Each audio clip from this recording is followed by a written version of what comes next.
Hi అండి, అందరికీ welcome back to ప్రంతి మమ్మో styles and vlogs. So first time చూస్తున్న వాళ్ళైతే do subscribe and till end చూడండి. వీడియో అయితే చాలా బాగుంటుంది. అండ్ టైటిల్లో చెప్పినట్టుగా ఇది నా బర్త్డే వ్లాగ్ అనమాట. బర్త్డే జరిగి 1 వీక్ అయింది అండ్ పోస్టింగ్ మాత్రం ఇప్పుడే చేస్తున్నాను. సో అలా ఉంది బిజీ స్కెడ్యూల్డ్. ఏముండదు, ఇంట్లో తిని పడుకోవడమే. అంత లేజీ అయిపోయింది సమ్మర్లో. సరే కానీ ఈసారి పెద్దగా ఎగ్జైట్మెంట్ లేదు నా బర్త్డే అంటే. మేబీ ఇదే మెచ్యూరిటీ ఏమో. ఎవ్రీ టైం లాగా హడావిడిగా ఏం లేదు. యాక్చువల్లీ చిన్నప్పటి నుంచి నాకు అలవాటు అనమాట. ఏంటంటే బర్త్డే వస్తుందంటే 1 వీక్ ముందు నుంచి ఆ ఎగ్జైట్మెంట్ ఉండేది. మా ఇంట్లో హడావిడి అలా ఉండేది. మా డాడీ అంత స్పెషల్గా చేసేవారనమాట. సో అలా ఇప్పుడు నన్ను ప్యాంపర్ చేసేవాళ్ళు లేరు అండ్ నేనే ఇద్దరిని ప్యాంపర్ చేయాలి కాబట్టి సో అందుకే అంత ఎగ్జైట్మెంట్ లేదేమో అనిపించింది. బట్ అనుకోకుండా జరిగేటివే చాలా బాగా జరుగుతాయనే దానికి బెస్ట్ ఎగ్జాంపుల్ అనమాట.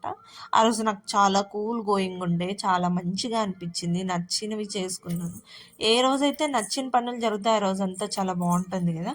సో మార్నింగే లేచి నా దగ్గర ఉన్న నా పేజ్ కలెక్షన్ జిఎల్ఎం ఫ్యాషన్స్ నుంచే డ్రెస్ ఒకటి తీసుకొని పిక్ చేసుకొని వేసేసుకున్నాను అనమాట.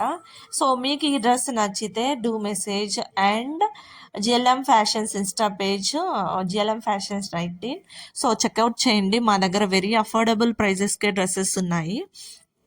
ఫెస్టివల్కి upcoming festivals Ramzan and Ugadi ఉంది కదా. So very affordable with premium quality dresses ఉన్నాయి. సో ఎవరైనా కొనాలనుకుంటే తీసేసుకోండి. సో ఆ రోజు మార్నింగ్ మంచిగా పూజ చేసేసుకొని రెడీ అయ్యి ఇలా టెంపుల్కి అయితే వచ్చాము. నాగవరాకి ఇది బెంగళూరులో మా ఇంటి దగ్గరలో ఉండే నాగవరాకి దగ్గరలో 2 కిలోమీటర్స్ హార్డ్లీ. అక్కడ ఇంత మంచి టెంపుల్ ఉంటే ఇంకా వెళ్ళిపోయాం అక్కడికి. చాలా ప్రశాంతంగా ఉంది. బాబా మందిర్ అయితే స్పేషియస్గా ఎంతో ఇన్నోవేటివ్గా అనిపించింది. అంటే రొటీన్గా కాకుండా పైన అంతా మంచిగా డెకరేటివ్గా బాగా ఉండింది టెంపుల్. అండ్ మాకు ఇష్టమైన దేవుళ్ళల్లో బాబా కూడా కాబట్టి హ్యాపీగా అనిపించింది. దర్శనం కూడా చాలా కన్వీనియంట్గా అనిపించింది. అంటే అరౌండ్ 11:30 ఆ టైంలో వెళ్ళామన్నమాట. సో మేబీ అప్పటికే జనాలందరూ టెంపుల్ నుంచి వెళ్ళిపోయి ఉండొచ్చు గాను, అందుకే మాకు అంత ప్లెజెంట్గా ఉంది. తర్వాత రష్ ఉంటే అంత బాగా దేవుణ్ణి ప్రార్థించలేం కదా, లైక్ దర్శనం కానీ అలాగా.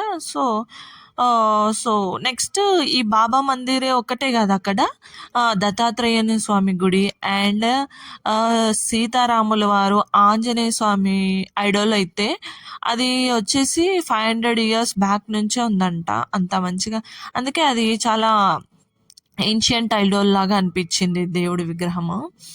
అండ్ అక్కడ maybe 100 feet above,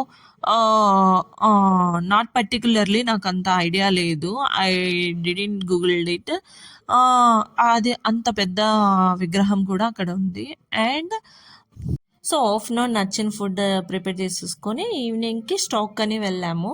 and next తర్వాత ఈ కేక్ కటింగ్ అండ్ మంచిగా పిక్స్ అయితే తీసేసుకున్నాము. Hope you like this entire vlog and comment చేయండి మీరు మీ బర్త్డేస్ ఎలా సెలబ్రేట్ చేసుకుంటారు అండ్ మీరు ఎప్పుడు ఏ స్టేజ్లో రియలైజ్ అయ్యారు that birthdays are like more special, before లాగా ఏముండదు అన్నట్టుగా. అండ్ మీకు ఇప్పటికీ ఇంకా బర్త్డే అంటే స్పెషలా ఏంటి అనేది కమెంట్ చేసేయండి. So thank you.